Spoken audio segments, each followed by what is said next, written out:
This is the series finale. Oh, grabe, no? Ngayon na nagka-series ang AP na dalawa lang. Opo, this is the series finale of our two-part series. Di ba yung ibang series natin inaabot ng isang buwan? Inaabot ng isang buwan at kalahati. Pero ito po yung finale niya.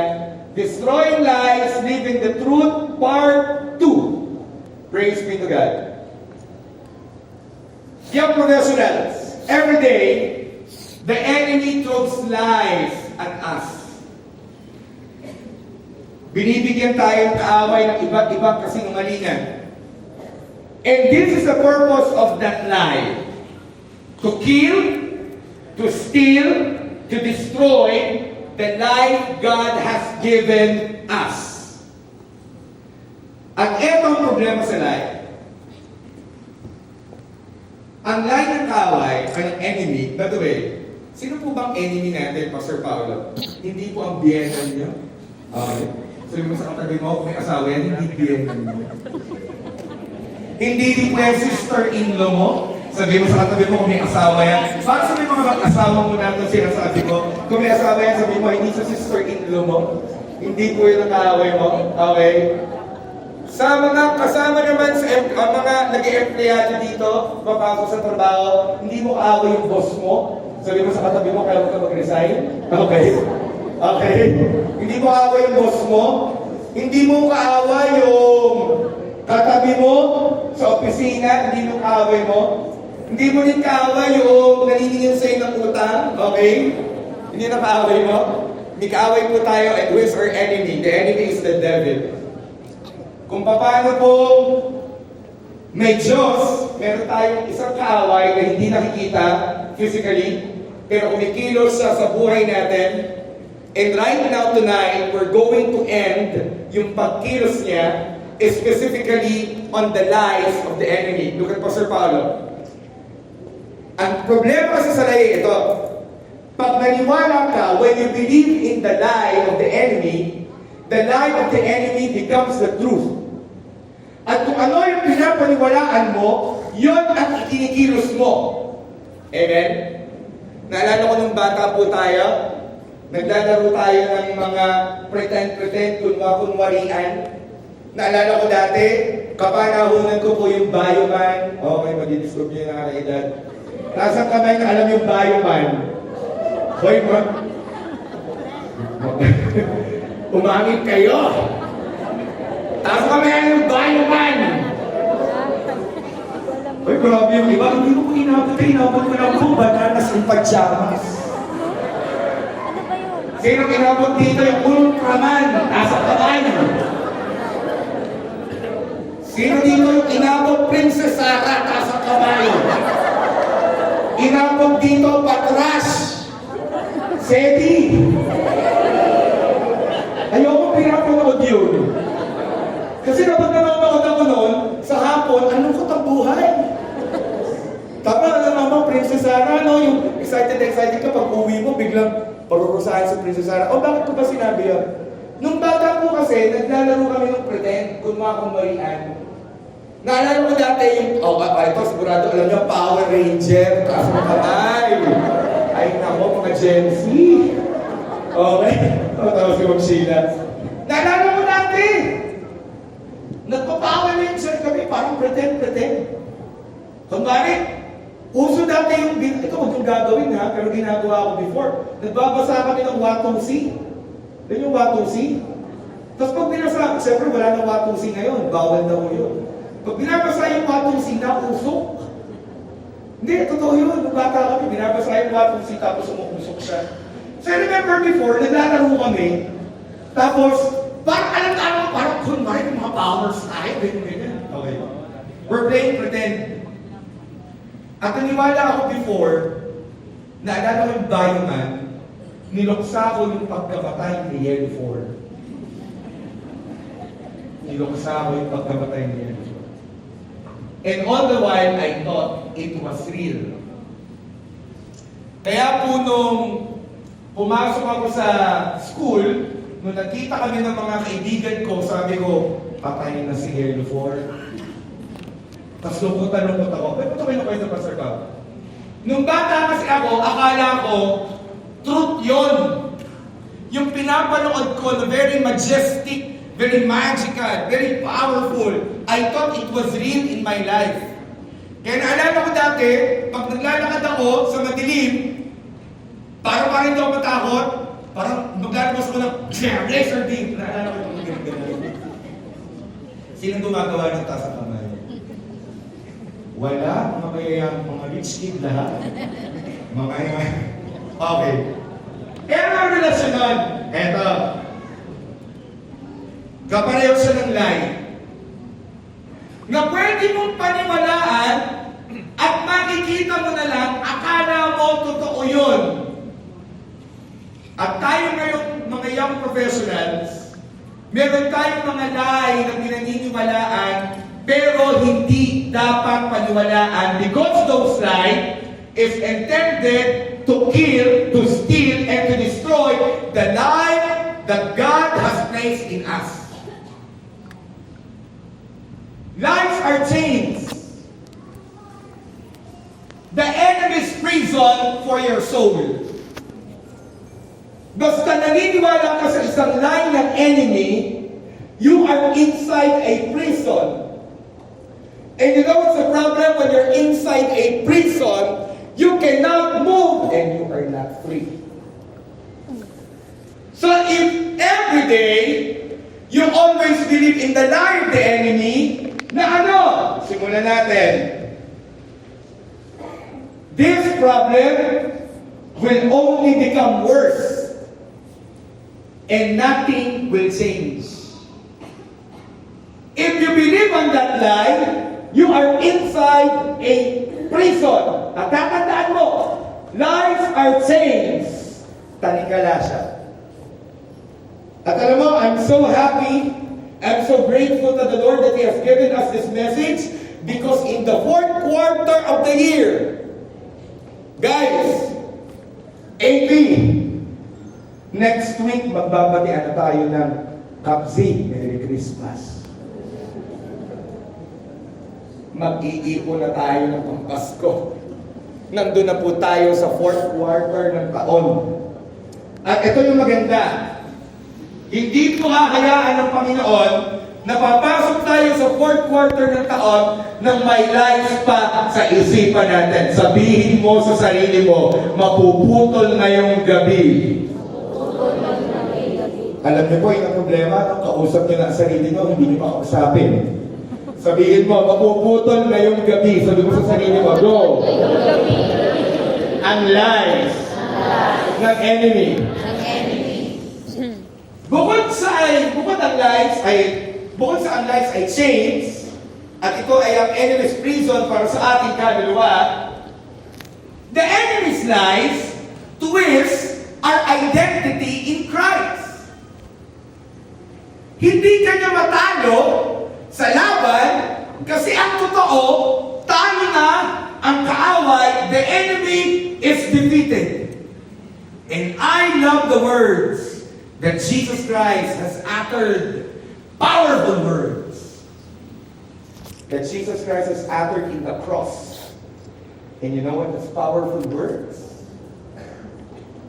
3 words. Alam niyo yan? It is finished. If there is something that Jesus has declared on that cross, it is finished. So whatever is in Jesus, whatever the benefit of the cross, the forgiveness of sins, the healing that we need, the righteousness that we need, yung katatayuan para maging matuwid, na hindi mo pinagtatrabahuhan, ang katatayuan ng righteousness ay ibinibigay ng Diyos sa atin. Yun ang identity natin. Kaya everyday, gigising tayo, alam natin ang truth. Ang akala kasi ng iba, pag ikaw ay nasa parking area ng 10 taon, kotse ka. Hello? Hindi ka magiging kotse. Kasampung taon kang nasa parking area at doon sa slot ng kotse. Kahit tumayo ka doon ng 10 taon, hindi ka magiging kotse. Yung ibig ko sabihin, kailangan mong ilagay sa right mindset ang isip mo patungkol sa identity mo sa Panginoong Jesus. At pinag-aralan na natin yung before. Ngayon, the enemy's lie is to twist. Hindi ka na matalo, i-deceive ka niya. Ganito ang itsura ng lie. Okay na okay ka naman, bigla ka nang may naramdaman dito sa tagiliran.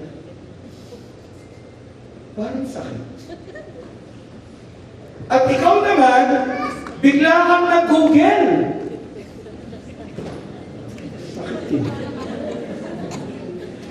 Gemini. My right side is aching. What do you think is this?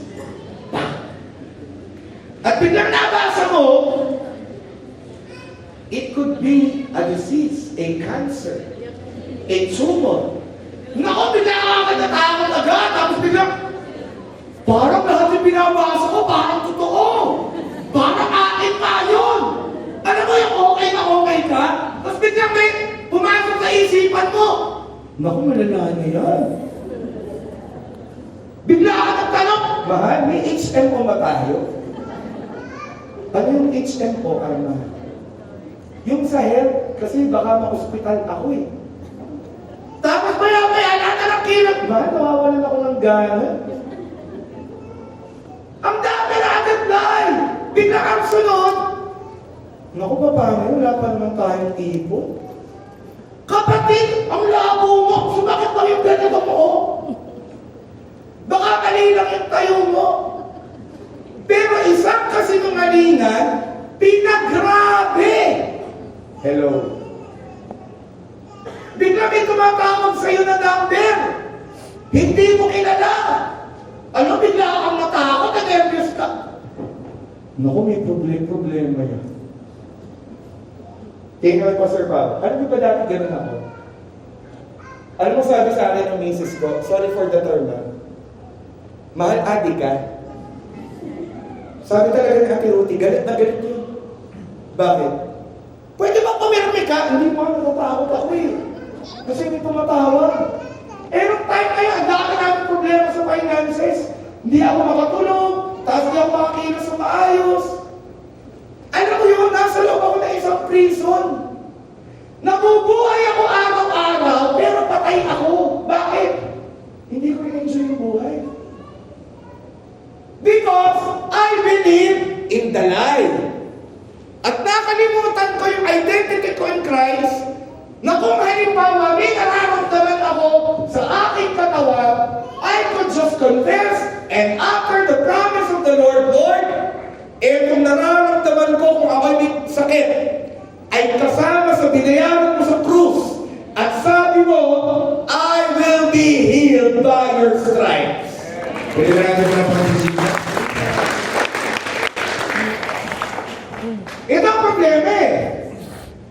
The enemy's lies revolve around this. Dito umiikot ang lies ng enemy. I want you to listen carefully. Kasi baka umattend ka dito, akala mo, ayoko na talaga umattend dito eh. Ang pinglit lang talaga ng kaibigan ko. Talagang hinila lang talaga ako. Kung pwede naman talaga, hindi ako pupunta dito eh. At kapatid, look at me. The main reason you're here is because the Lord cares for you and you need to hear His word. Go, Pastor Paulo. The words of God brings healing. The words of God sets you free. And if you are in your prison, I tell you, God is there. Just like Lazarus. If you're in a tomb, God is telling you, come out! Bakit lumabas si Lazarus? Bakit siya nabuhay? Because of the words of Jesus. Look at me. Tonight, if we're going to destroy the lies, you need to hear the truth. And how can you know the truth if you're in your prison cell? And these are the enemy's lies revolve around the following. Number one, bondage.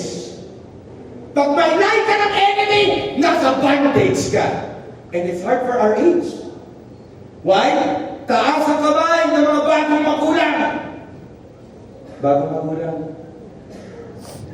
Lumang magulang. Bago-bagong magulang. Taas ang kamay ng lahat. Ay, ayaw nyo talaga magtaas ang kamay. Ha? Taas ang kamay lahat ng may magulang na mukhang bata. O ako, magtataas ako. Hindi ko alam kung meron kayo tinatago sa kilikili. Ayaw mo talaga magtaas ang kamay. Lord, kung bago kang magulang o kung magulang ka sa panahong ito, ang lahat ng line mo, ay naipapasa sa anak. Naalala mo dati Uy! Anas JP! Opo, ay papasok na po ako. Paikutin ang plato! Ha? Ikot! Lahat ang plato! Ikot! Sabi ng nanay ko, ikot ko lahat ang plato. Kami ng mga kapatid, inikot lahat ang plato. Sabi ko, bakit ikot lahat ang plato? Baka ma-accidente ka! Pagkaan sa bahay, hindi ko makain, iniikot ang plato, pati ko lang, iniikot. Naku, inikot lahat. Sino nakaranas sa taas ng kamay? Malala ko dati, mayroon kaming namatay na kaibigan, pamilya. Eh, sobrang dumi. Kumuha ko ng walis, nagwawalis ako, sabi, ay, nakawalis! Ang dumi ho ang kikita niyo ang kalat. Hindi pwede! Ang ito baka may mangyari. Binitawan ko yung walis. Ano gagawin natin dito? Naalala ko din nung namatay po ang aming father-in-law. Salamat sa Panginoon, directors po siya, ang father po ni Ate Rudy, asawa po ni Mami Leo. Magpapasalamat kami, hindi mo siya nakiramay. Kami naman, salamat sa Diyos, bigla na bigla yung loob namin, bigla may dumamay sa amin. Sabi namin, maraming salamat po. Hindi ka pwede magpasalamat! May patayan ba? Bakit ho? Baka may sumunod! Ganun mo ba? Biglang nasulat sila dun sa ano yung sulatan? Sabi ko, bakit yung susulat dyan? Binalikan ko, bakit yung sulat dyan? Bakit? Rapper ho yan! At hindi ko na isusunod yung dapat kong sasabihin. Bondage, your trap! Sunod, identity! Aatakihin ka, ibabandage ka, itatrap ka ng enemy. Ang sunod, aatakihin niya ang identity mo at ang sasabihin niya, hindi ka karapat-dapat sa Diyos, ang kapal ng mukha mo, attend ka ng attend ng church, attend ka ng AP, hindi ka na nagbabago.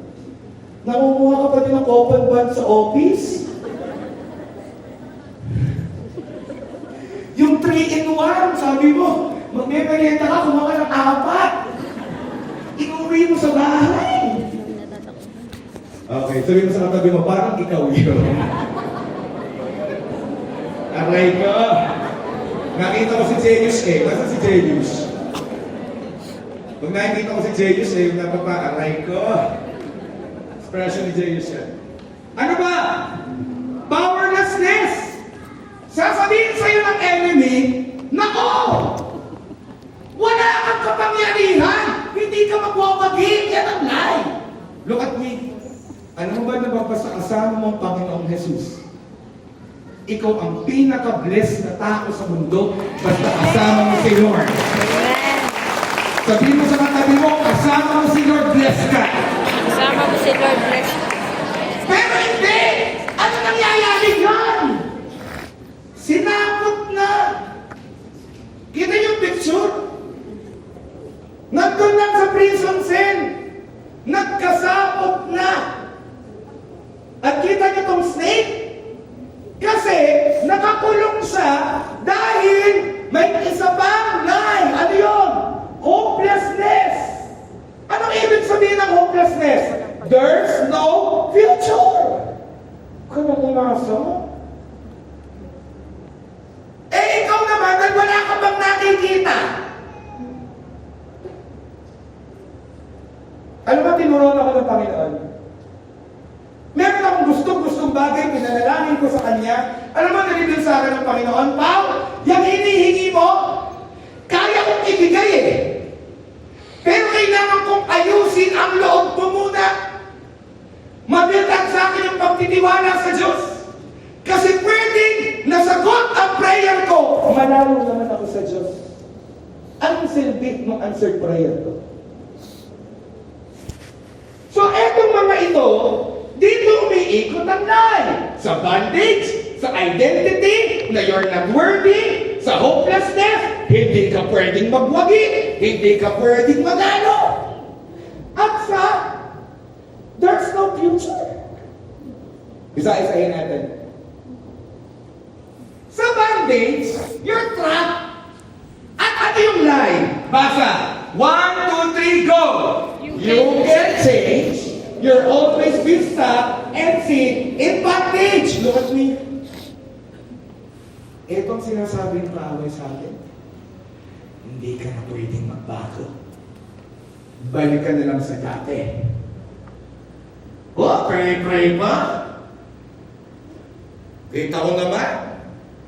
Hindi na nga nagmumura. Nagmumura pa yung puso. Yan yung lie. Hindi ka na pwedeng mabago. At hanggang doon ka na lang. Sabihin mo sa katabi mo, huwag mong tanggapin ang lie ni Satan. Ito ang problema eh. Kapag na-trap ka dito, kaya nga po ng isang upuan, Kuya Jonas. Thank you. Salamat po. Ito yung magandang plano ni Lord. Itong area na to. Sinabi ni Lord sa'yo, I know the plans I have for you, says the Lord. Plans to prosper you and not to harm you. Plans to give you a hope and a future. Ito yun. Ito yung starting point. Ito yung point. Tingin pa po ng isang upuan. Tingin pa po ng isa. Thank you, Kuya Jonas.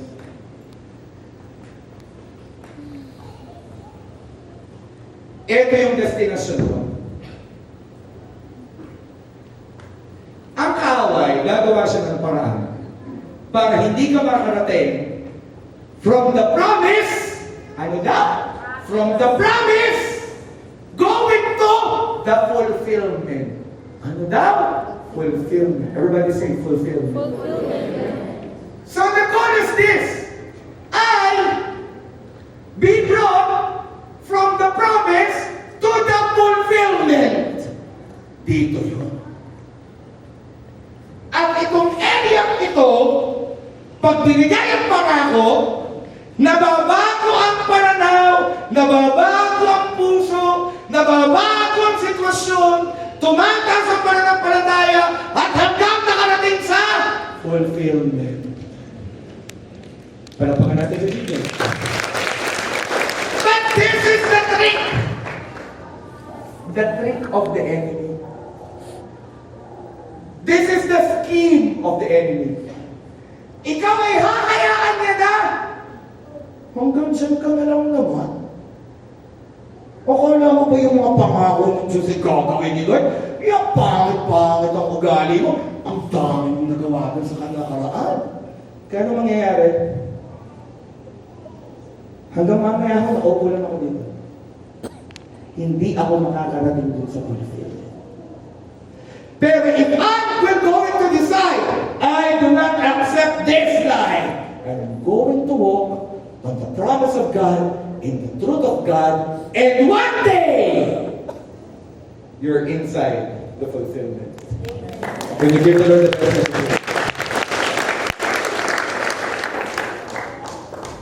Sasabihin sa kanya, hindi ka pwede.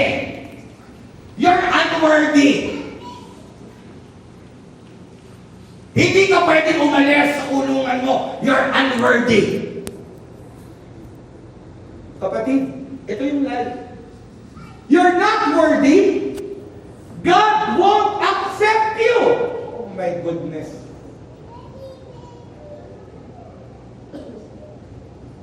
Kapag ang nasa isip mo, di mo na babakinggan ni Lord. Ang layo-layo naman ni Lord. Lord, hindi mo naman ako kinakausap. Kapatid, ang dami nang nag-invite sa'yo. Si Lord ngayon. Tama sabihin mo, hindi mo naman ako kinakausap, Lord. Pero may nag-text sa'yo. Uy, attend ka ng gathering. Pero dahil naka-iPhone ka, ilolong trust mo lang. Ignore mo. Sabi mo sa katabi mo, parang ikaw yung pinagkakama.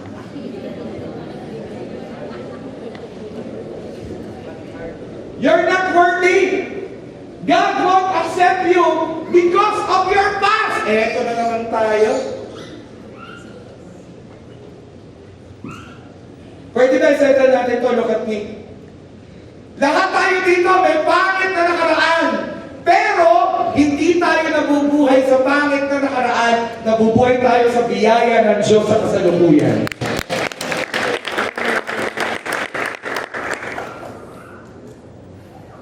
Sinabi na sa'yo, no?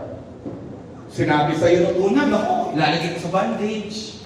Aatakihin yung identity mo. Ngayon, sasabihin sa'yo, powerless ka. Kapatid, look at me. Nung tinanggap mo si Jesus Christ as your personal Lord and Savior, the Holy Spirit that raised Christ Jesus from the dead lives in you. Uulitin ko, utang na loob. Makinig kayo. Alam natin yung mga preaching niya, parang nag-uhod eh, no? Si Jesus ay tinanggap mo. Ang Holy Spirit ay nakatira sa'yo. Non-negotiable, nakatira siya sa'yo. At magagawa mo ang mga bagay na hindi mo kayang gawin dati, magagawa mong makawala sa kasalanan, magagawa mo na ma-bring ang mga addiction, ang mga weaknesses, pati galit, pati unfaithfulness. Ano ang lie? You are your mistake. Nagkamali ka. Ikaw yun.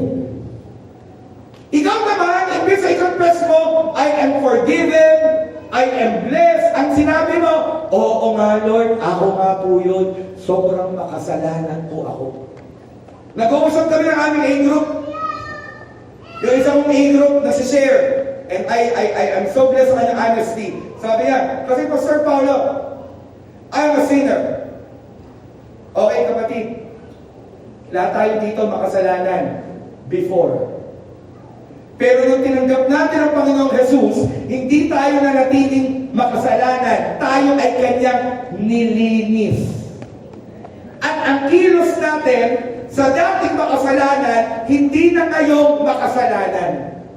Pwede nataba ka sa pagkakasala, pero hindi ka lumalangoy sa kasalanan. Sabi mo sa katabi mo, hindi ka na lumalangoy sa kasalanan. Tanungin mo nga yung katabi mo, gising ka pa ba?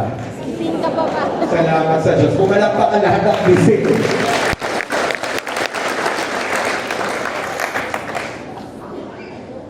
Hopeless na! Hopeless na! There's no future! Alam niyo mga tao, hopeless, ganito itsura.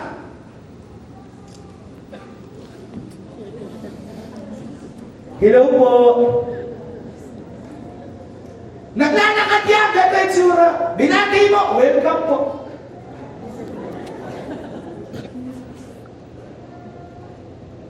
Kain po kayo. Naglalakad yan lagi. Dalawang lakad yan eh. Pag mabigat na sideways lang yan. Yan, ganyan.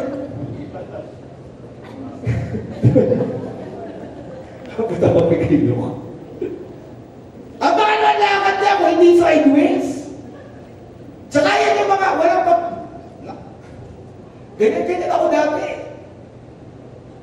Lagi yan pag kausap mo, ang layo ng tingin. Wala namang tinatanong. Nakatulala. Ang lagi niyang gustong pakinggan ng mga kanta. At wala akong maisip na kanta. Moving forward.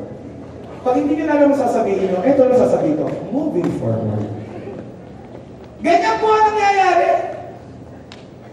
Pero look at me. Sa Panginoong Jesus, meron kang future. Sabihin mo sa katabi mo, may future ka. Huwag kang umasta na wala kang future. Palapakan mo naman ang malakas sa Jesus. Ang pagbigyan. Sige, ilalaman ang inyong mga iyak. Hindi na ba naman nangyari mo tayo na trabaho? Nangyari mo na 20 minutes yung napapaliwanag. Okay, hindi ko ini-invalidate ang pakiramdam. Pero eto ang gusto kong sabihin. Ang sitwasyon mo, hindi yan ang final say. Si Lord ang final say. Palakpakan mo naman ako sa Jesus. Come on.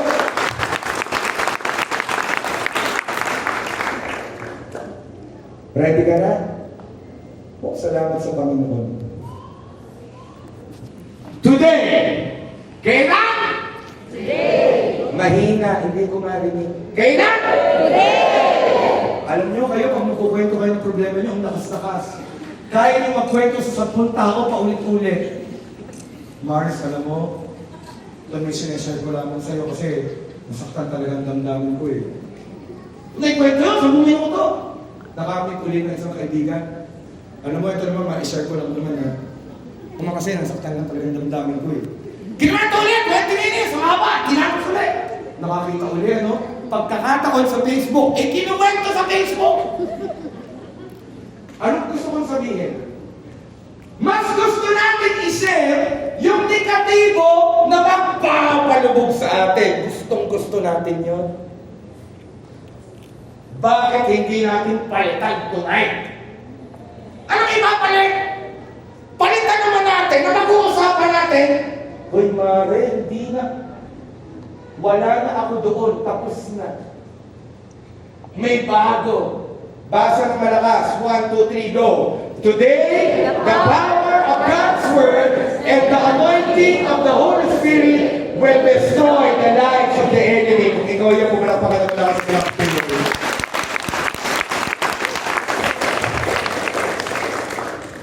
Ang powerful ng Word. Kaya we keep on inviting you to listen to the Word. Where's Pam? Nasi Pam? Pam, are you here? Pam, can you stand up? I don't see if you can see. Can you see Pam? Pwede ko natin pala baka naman sa Word, Pam. Thank you, Pam. Si Pam, nasira namin yan sa gym, sa Anytime Fitness. Ang coach ko po ay pareho si Coach Paul. At simula po nung naging Savior niya, si Jesus Christ, si Pam po ay laging may baong Biblia. Nagkakwento sa akin dati si Pam, Pastor Pao, alam mo po, dati-dati, iyang-iya ako magdala ng Bible sa gym. Niiwanan ko sa kotse. Pero niyo po ngayon, pag nag-workout po ako, wala akong pakialam, dinadala ko po ang Bible ko sa gym. At alam niyo, Pastor Pao, okay, Pam, when did you start? Yeah. When did you start attending AP? Anong buwan? This year. January. Tama? Tama tama? January. From that time, lumalim yung relationship ni Pam sa Panginoon. At may mga times, pumupunta tayo ng PCBS, malapit daw sa kanila yung PCBS. Anong gagawin niya lang doon? Bubunot ng verse. Alam niya yung binubunot na verse? At babasahin niya.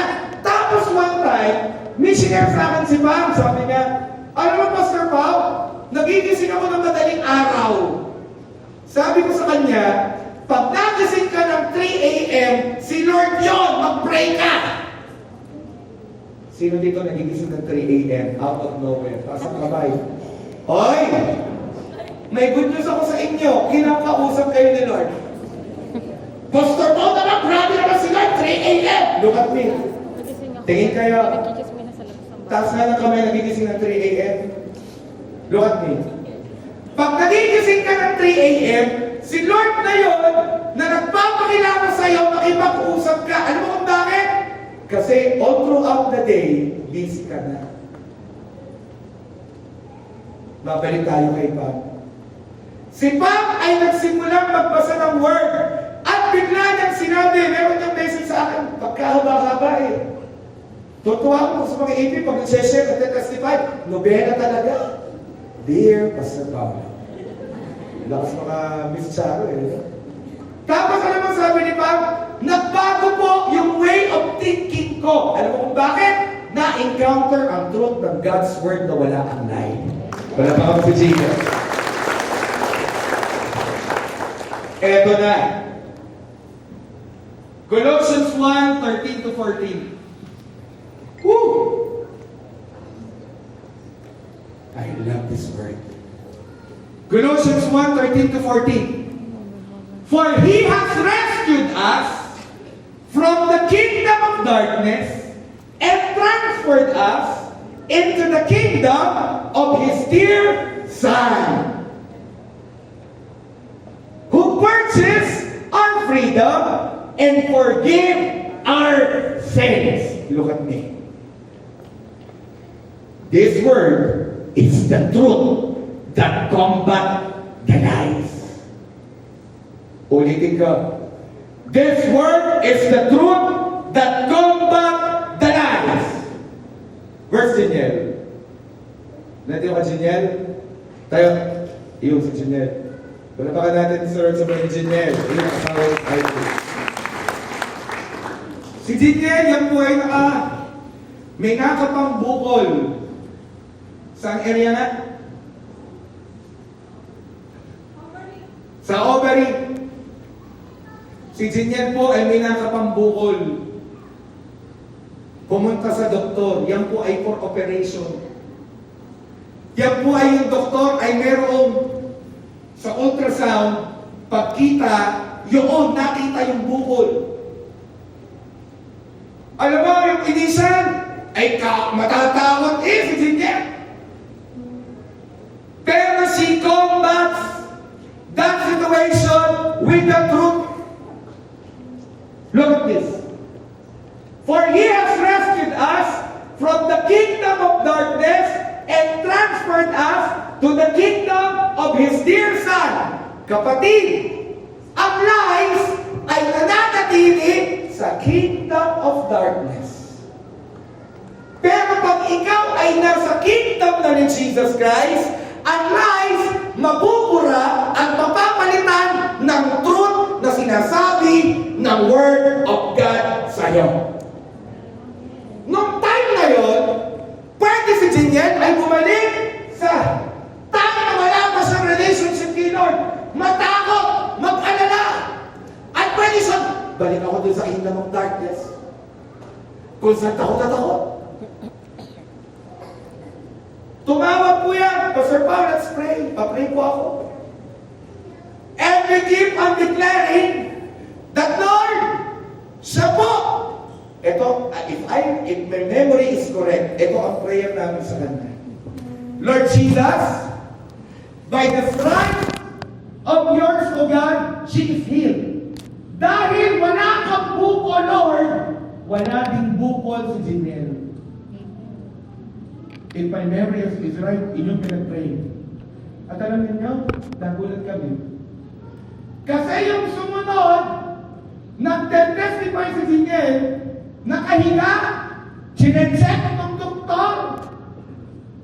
Yung doktor naman parang ginawa ng joystick yung ano. Tama ba yung pang-ultrasound? Sabi ng doktor, nandito lang yun! Sabi ng Jiniel, Dok, masakit na po. Dok, masakit na eh. Hindi pwede! Nandito yun! Naku, kinapuhan ng Diin talaga! Wala talagang makita! Alam mo kung bakit? Kasi sa kingdom ni Lord, yung sickness mo, dahil nasa kingdom ka niya, gagaling, mawawala. Pwede mo ba pala talaga lang sa Jesus?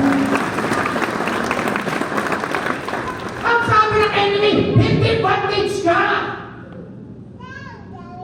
Eh, ano paniniwalaan mo? Yung sinasabi ng enemy o yung sinasabi ni Lord? Alam mo, mahilig kasi tayo sa pasanang system eh. Alam mo, yung iba sa atin, binago yung Genesis 1:1. Alam niyo yung verse sa Genesis 1:1? Ang sabi doon, in the beginning, God. Pinalitan natin ang meaning. In the beginning. Inda ng inda. Nagsisimula pa lang, inda na ng inda. In the beginning, binago mo. Kasi naniwala ka sa life. Sabi mo sa katabi mo, huwag maniwala sa life. Ang sabi ng Word of God, He has rescued us. Ibig sabihin, inalis ka. Alam mo ba ibang ibig sabihin sa ibang version? Translated us. Pag-rescued, niligtas. Dati-dati, okay, babalik ko yung Celia. Look at me. Ito ang fulfillment. Ito ang promise. Nakilala mo si Lord, indap ka kayo. Yes, Lord, susunod na ako. Nagkaroon ka ng problema, Lord, tatalikod na ako. Labo mo naman. Sarap pitikin yan. Nagka-problema ng content. Kala ko ba, Lord, totoo ka? Bakit may problema? Kapatid, kahit wala ka kay Lord, may problema. Ang kaibahan mo, kung na kay Lord ka may problema, magtatagumpay ka.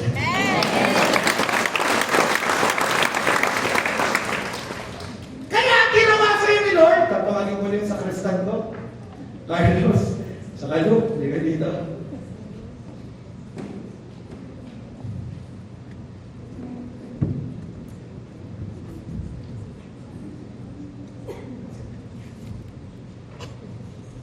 Si Carlos yung representation natin mga believers. Si Luke, si Lord. Wala kayo tabahin, oh, malo. Kayo naman, kita naman nagwapo eh. Kailangan mo ng enemy. Sino gusto mong volunteer? Kailangan mo ng enemy. Sino? Kayo naman, tututuro ito pa pastor ko. Gusto mong volunteer. Grabe kayo. So, if you look at me, from the promise to the fulfillment, the enemy does not want you to go to walk on that promise. Eh, etong ginawa ng Panginoon eh. Kung etong tayo, ito, yung nasa kingdom of darkness tayo. Ano bang sinisignify ng kingdom of darkness? Confusion, misery, addiction, bondage to sin, unbelief. Lord, Pastor Pa, iba po yung daw, iba sa unbelief. Ang daw, tinitrick ni Lord. Kasi si Thomas, yung nagduda, nagpakita si Lord, tinirik niya. Pero yung unbelief, kasalanan na yun. Eh, eto ngayon. Inalis ngayon ni Lord, tayo, from the kingdom of darkness, inilipat sa kanyang kingdom. Lipat mo ngayon, Luke. Tamang-tama, nakasombrero si Carlos. Pero ba alisin ang sombrero? Kung dati may talokbong, kung dati nasa misery, kung dati nasa addiction, kung dati nasa bondage of sin, nung nilipat na ngayon sa kingdom ni Lord, ni-rescue, wala na sa sin, wala na sa anxiety, wala na sa depression, wala na sa doubt, wala na sa fear. Yan ba yung kaya yung ibigay pa na sa Panginoon?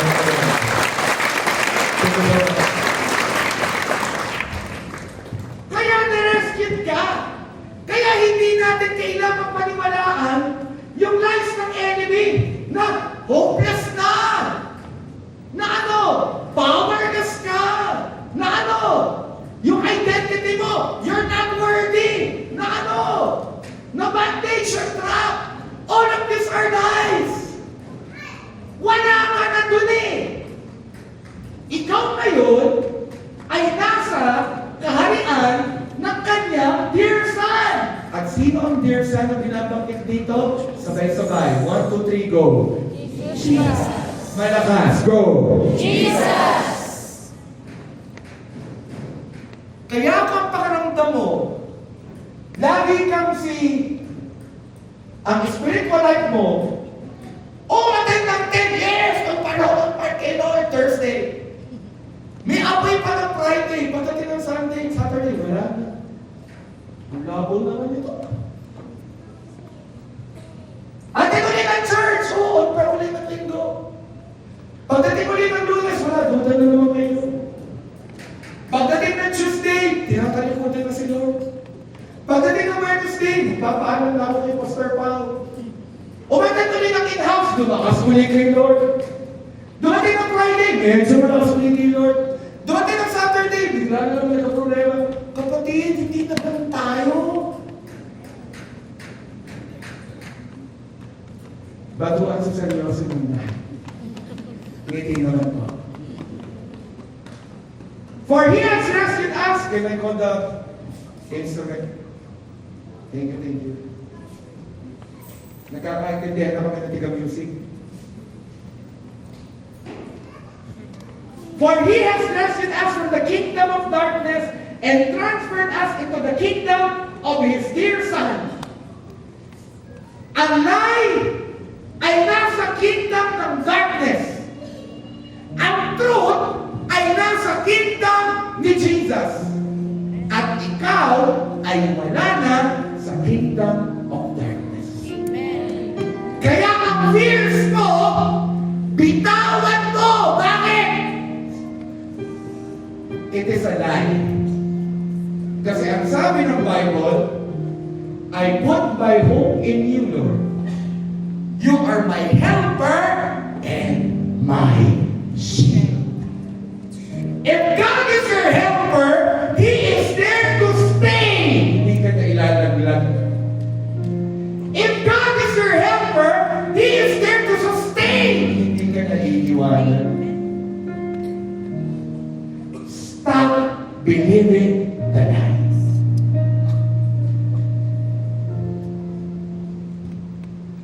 Hindi tumuloy ngayon ang kontrata. Hindi mo ibig sabihin na hindi tumuloy ngayon, hindi tutuloy bukas. Nakita ko si RJ. Si RJ, yung pwesto nila sa palengke. Si RJ. Si RJ, may pwesto yun sa palengke. Yan po ay magbababoy. May pwesto yun sa palengke for the longest time. Problema nila yung pwesto nila sa palengke kasi hindi kanila. Ang dami ng padrinong gagamitin. Kailangan pa ng palakasan. At dumating ang time, parang ang laki na ng perang nagagastos. I remember po nung time na yun, nananampalataya siya. Sabi niya, Pastor Pa, ako po talaga nananampalataya, wala yung puso niya sa Panginoon. Pero tumaan niya sa pananampalataya na talagang sinubok. Pero salamat sa Panginoon, nung tumayo doon sa kanyang pananampalataya. Aba, yung pwesto na imposible mapapunta sa kanya, one day, sabi mo sa katabi mo, one day. Biglang nagbunga! Look at me!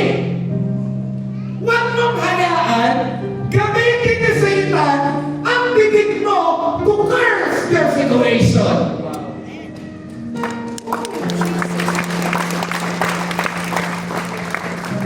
Sometimes, the devil will use your mouth to curse your situation.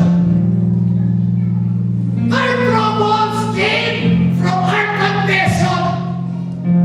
Instead of us coming and running to God, we curse our situation. At nagtatampo tayo sa Diyos. Utak ng loob, wala kang karapatang magtampo sa Diyos. Dahil kung merong totoong nagmamahal sa iyo at truly care for you, si Lord yun. Amen. Pwede ba settle natin yun? Kung ang malala ang sitwasyon, ano sinasabi mo? Patay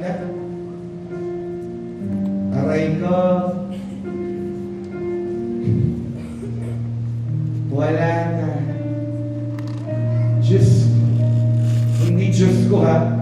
Yung expression ng mga Batanggenyo, sorry for the term, mga Batanggenyo, bata natin to ha. Diyos ko po, Lord, Diyos ko po, Rudy. Lagi kang malala. Kayang-kayang ikwento sa napakadaming tao ang reason bakit hindi ka tatanggap. At ito ang dialogue mo, paano kung hindi mangyari? Nagpadala na sa'yo si Lord ng confirmation, meron kang salita. Nagpadala sa'yo si Lord ng mga sitwasyon. Alam mo, ito natutunan ko. Una kang kakausapin ni Lord sa salita niya.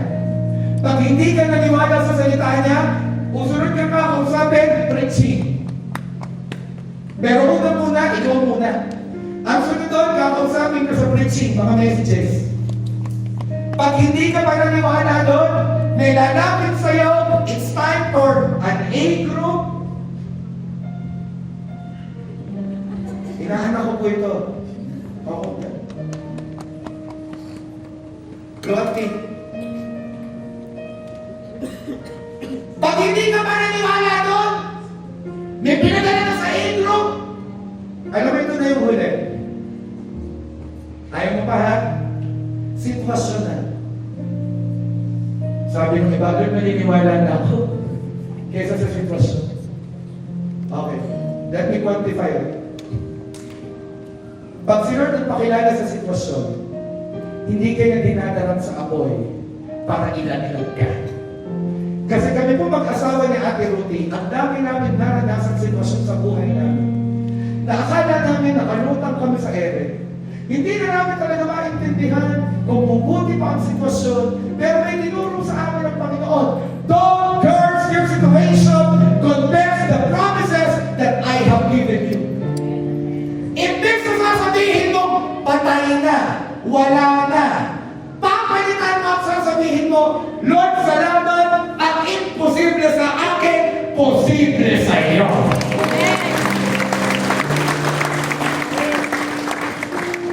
Nakita ko si Luke. Sa biyaya ng Panginoon, ako may tuntua sa kaibigan kong ito, sa biyaya ni Lord. Kahit hindi na dinaanan eh. Pero ano ba sinabi sa akin ni Luke? Alam ko yun ni Mami, sisigoy na ako din mo sa preaching. Kahit ako natin eh.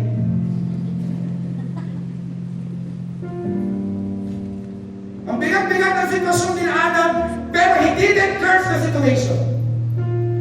He uttered life to the situation. Don't utter death on your situation. Nalugi ka, speak life. Oo, bumagsak ngayon, pero babawi bukas. Para pa mo sila.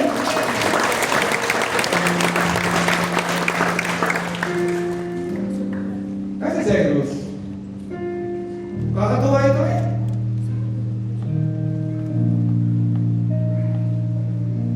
Dalawa ba yung James dito? Alam si James. Si James siya, si James. Pumunta to ng bahay. Iyak na iyak. Pero may humble heart yung bata. Sabi niya, Pastor Paul, I did wrong things in my life. After Pastor Paul, I'm deciding right now, I want to do it right. At di ko alam sa'yo ako pupunta, Pastor Paul, basta alam ko, kay Lord lang ako pupunta. Binubuno naman na siya ng kaaway, tigil na, stop na! But he didn't curse the situation. He got into the light of God. You know why? Because he understands, and this is for all of us too, na nung tinanggap mo si Jesus, nakatira na siya sa iyo.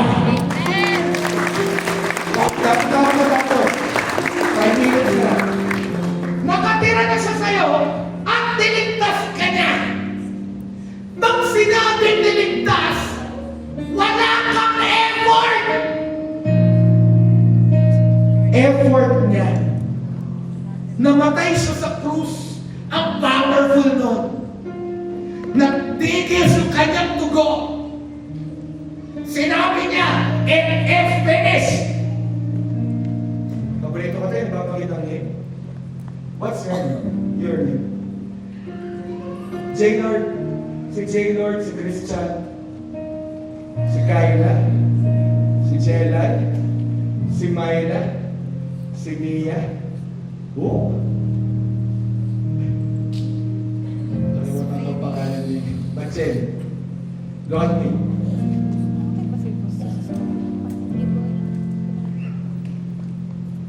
Rodney. Yung mga binanggit ko, pati tayong lahat na nandito, na kay Jesus tayo.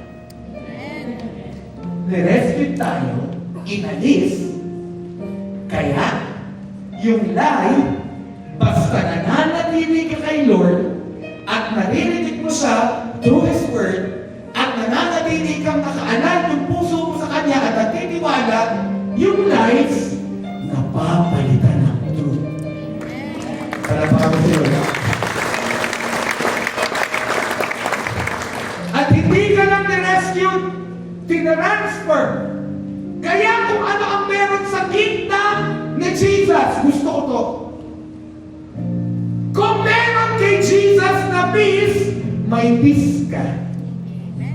Kung sa kingdom ni Jesus, may love ka. Si Jesus ba'y aligaga? Hindi. Si Jesus po ay hindi panic. Si Jesus ay hindi aligaga. So kung anong meron sa kanyang kingdom, magpo-flow sa'yo. At etong matindi, tumayo ka sa identity mo, nilinis ka, pinatawad ka ng Panginoong Jesus, niligtas ka dahil sa biyaya niya. At yung katwiran ni Jesus, nilalagay sa'yo, ang nakikita sa'yo ng Panginoon ngayon, yung katwiran niya. Ito ang matindi. Ang sabi sa Bible, the prayer of a righteous person availeth much. Ano mo ibig sabihin nun? Ang panalangin ng taong matuwid ay makapangyarihan. Palapakan mo si Jesus. Look at me. Kaya nga nagiging matuwid ay hindi dahil sa gawa mo, kundi dahil sa gawa ni Jesus na yung katwiran niya inilalagay sa'yo.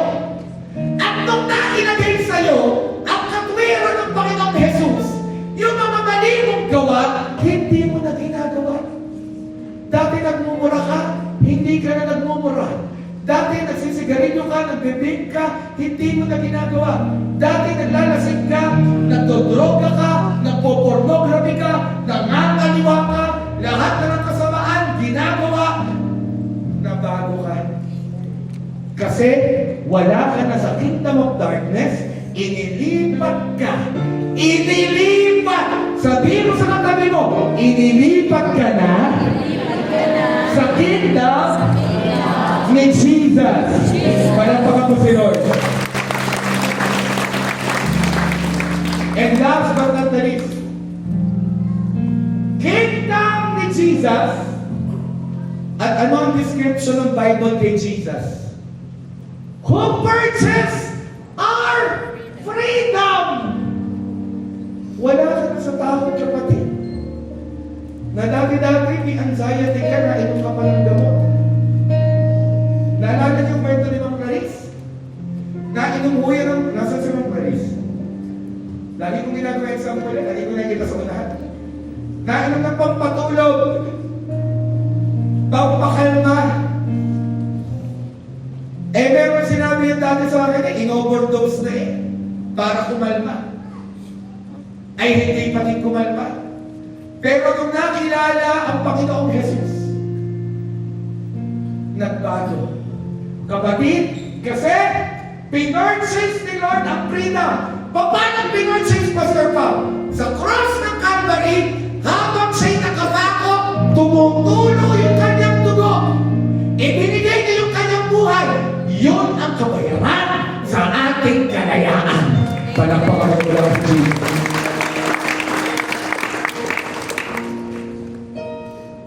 At ito matindi.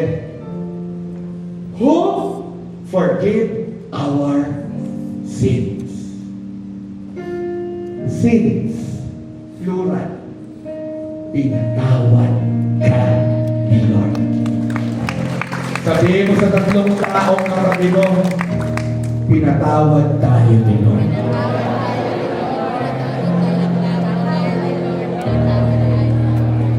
pag nakatatlo ka, tumalapakan na malakas kay Jesus. Kaya kapatid, wala ka na sa lahi. Bakit? Kasi na-rescued ka. Kaya ngayon, tatayo ka. Hindi ka naniniwala doon sa bulong.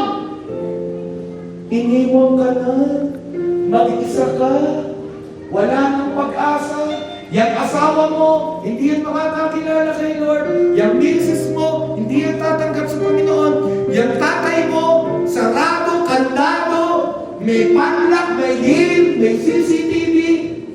Hindi yan tatanggap sa Panginoon. Who told you? Sa Panginoon, ang imposible, posible. At ni-rescued ka. Kung ni-rescued ka, pati pamilya mo, i-rescue din ng Panginoon. Pinatransport ka na sa kingdom of your dear Son. Kaya kapag pinapaalala sa iyo ng kaaway ang iyong past, ganito ka.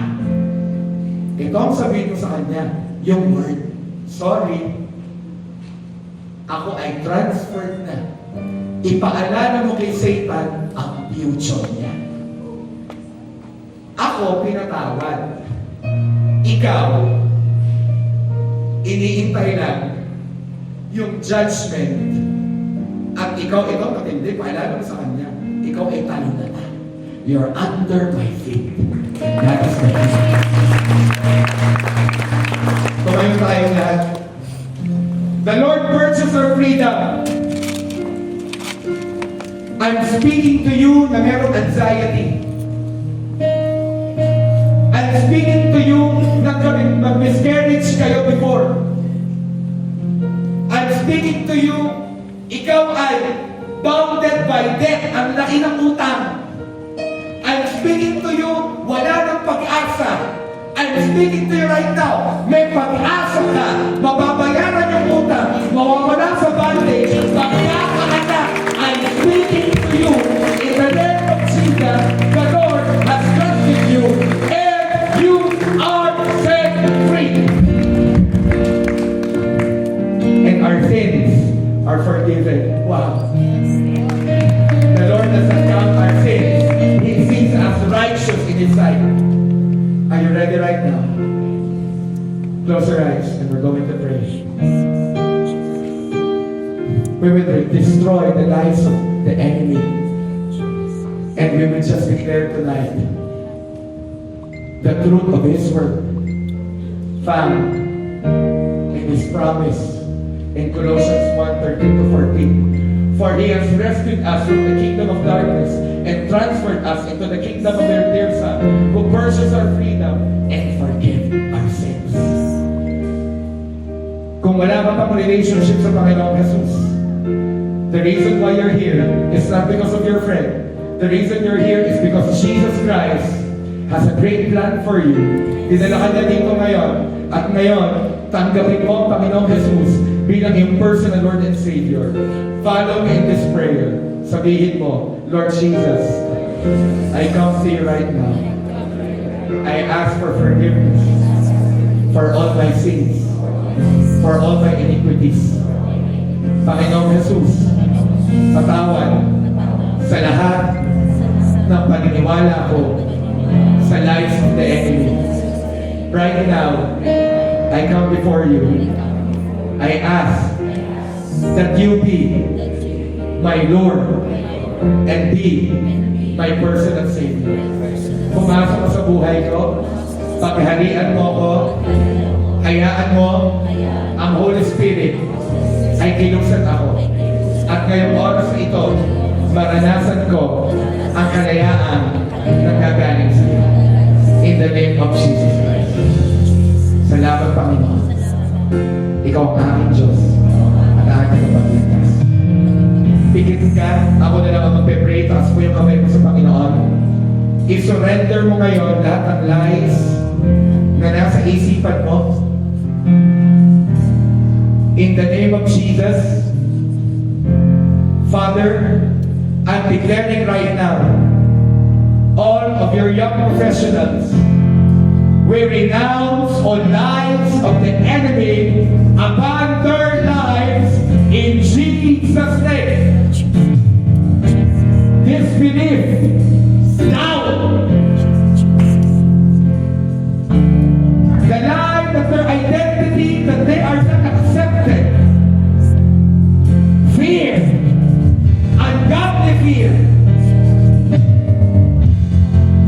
Pag-iisip na ang past nila at sa kanilang present. I speak right now because you believe in the promise of God, you are set free. And I speak right now sa mag-asawa na nagkaroon ng miscarriage, ngayong taong ito, mababawiin kayo ni Lord in Jesus' name, magkakaanak kayo in Jesus' name. I'm speaking right now sa lahat ng may anxiety, may depression. I'm speaking right now and removing the lies of the enemy. Sa lahat ng may takot sa puso, sa lahat ng iisip na wala ng pag-asa, I remove that lie in Jesus' name. And right now, come on, open your mouth, sabihin mo sa Panginoon, i-renounce mo yung lie. Kung meron kang naiisip ngayon na lie ng enemy na nasa iyo, sabihin mo, Lord, I do not accept this lie. Come on, come on. Kung ano yung lie na nalagay sa iyo ng enemy. The lie na malala na ang sitwasyon, I rebuke it in Jesus' name.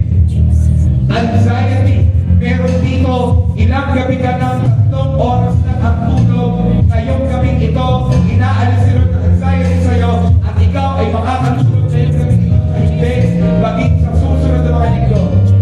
At ngayong oras na ito, ang bawat isa ay may identity na galing sa Panginoong Jesus in Jesus' name. Maraming salamat po, Panginoon. Gawang pasalamat ka kay Lord.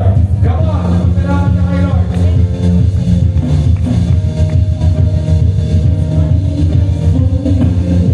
Come on, that's it. Can you flash my spirits on the screen? You take what the enemy meant for me, and you turn it for good. You turn it for good. Come on, church, let us declare. You take what the enemy meant for evil, and you turn it for good. You turn it for good. Everything else is Lord in Jesus' name. You take what the enemy meant for evil, and you turn it for good. You turn it for good. Everybody open your mouth and say, You take what the enemy meant for evil, and you turn it for good. You turn it for good. for the last time, church, declare. You take what the enemy meant for evil, and you turn it for good. You turn it for good. You take what the enemy meant for evil, and you turn it for good. You turn it for good. At Lord, dinedeklara namin sa pangalan ng Panginoong Jesus, ang bawat isa nandito ngayon ay palago ng palago ang relationship sa iyo. Pa-intimate ng pa-intimate, O Lord God. Panalim ng panalim. And they will be fruitful. And they will be stable. In the name of Jesus Christ. And no fear shall settle in their hearts. For Jesus, the Holy Spirit, resides and lives in them. In Jesus' mighty name. Thank you, Lord God, for you removing the bondage, O Lord God. You're removing helplessness, O Lord God. You're removing, Lord God, the identity na kami ay unworthy, O Lord God. And you are removing, Lord God, powerlessness in the name of